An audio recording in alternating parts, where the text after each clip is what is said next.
It was 1964. The Republican National Convention was in full swing. Frustrated by the explicit racism and threats to safety, a few young Black activists peacefully protested in an unexpected and iconic display. The Republican presidential candidate in 1964, Senator Barry Goldwater, was a notorious racist who publicly denounced the Civil Rights Act.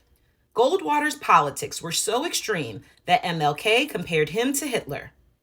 Goldwater stated if he were elected, he'd prioritize individual rights, the individual rights of his supporters, many of whom were white supremacists.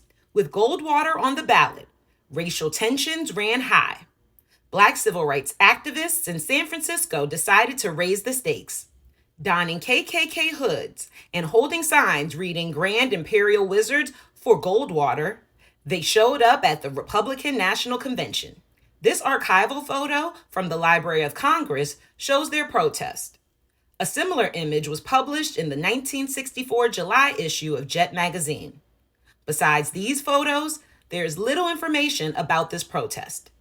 We might never know why the protesters chose this method of nonviolent protest, but perhaps they were showing that under a Goldwater presidency, white supremacy would not only become even more public, but legal.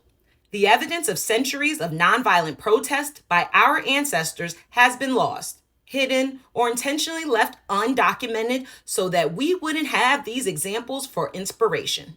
How can we radically protest, fully document, and preserve the evidence for future generations?